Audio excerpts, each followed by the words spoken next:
This week on FoolCraft 2. Welcome to the FoolCraft 2 recap. I'm your host PixelRiffs, our writer is ZloyXP, and FoolCraft 2 is not over, you guys. Promise.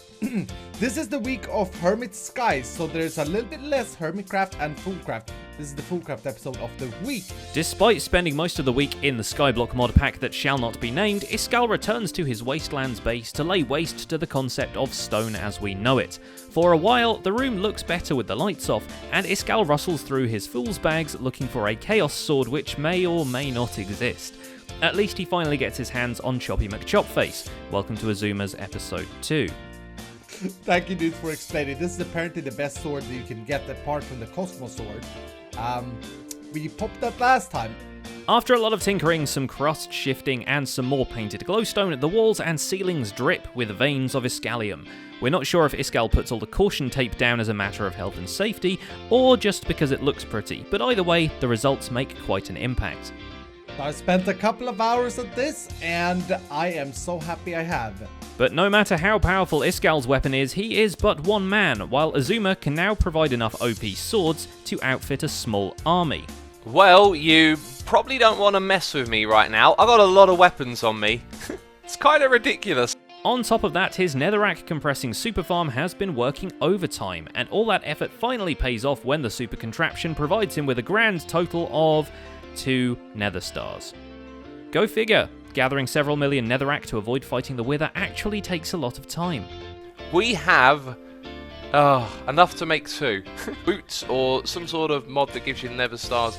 Easy, simply because I've actually done those ways before in the past, and so looking for a different project makes it more interesting to me. Having decided to instead focus on gathering some Iskallium, X turns once again to mob farming for the sake of loot bags, which can sometimes provide you with the green energy material.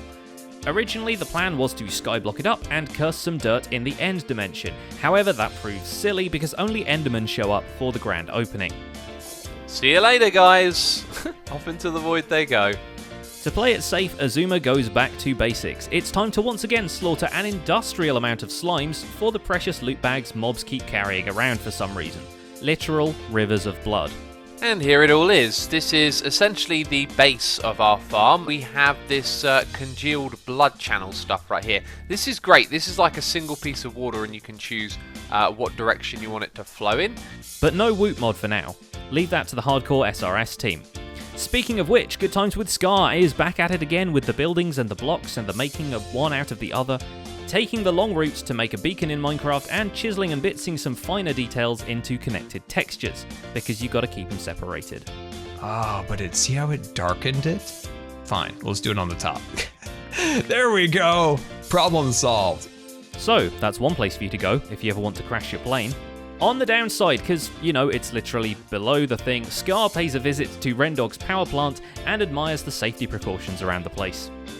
But yeah, Ren did a fantastic job on that, and it reminded me of one of my favorite rides at Magic Kingdom. Anyway, and it broke out of the test tube, and it was like trashing the place, and that was the attraction, and it was super amazing, but unfortunately it was replaced by Stitch's Great Escape.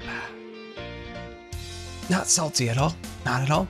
Despite Scar's concerns, Ren is pretty much done with the power plant and has now moved on to what the heck it's actually going to power. This being Bikini Bottom, Krabby Patties are on the menu, or the nearest thing available from Pam's Harvest Craft, which in this case is steak and chips. The mere act of frying a slice of cow and a bunch of potatoes is a complicated affair, requiring no fewer than 9 individual production facilities and a central control unit, all of which Ren lays out in a pretty neat looking chisels and bits blueprint once he's done teaching us all a lesson. Good morning, class of 2017, and welcome to Derping 101. My name is Mr. Dog, and I will be your teacher for this particular course. Mr. Jeffries, you think that I don't see you in the back, but I see you. And if you throw that paper airplane, I'ma shove this chalk right up the... So, even though he's only feeding 3 people, Ren's determined to produce a side of beef and some crispy spuds for the population of a small country, and he starts by putting together a cow processing facility that follows the same health and safety standards as all his other constructions. Yep, it's a death trap. but only if you're a cow. I've got the cow spawner back from the old base, and I have a dimensional transceiver over here. And yes, I said it correctly for the first time ever. And that should, in theory, start spawning the cows. Yes. Yeah, that's working perfectly. Look at them going off toward their death. And on that note, thanks for watching the FoolCraft Recap. My name has been PixelRiffs, and our writer is ZloyXP. I've been streaming Sky Factory over on Twitch and uploading time lapses of the progress to YouTube each week. Check out the latest one in the end cards. Don't forget to leave a like to help support the channel and subscribe so you won't miss future episodes of the recap. See you next week, fools.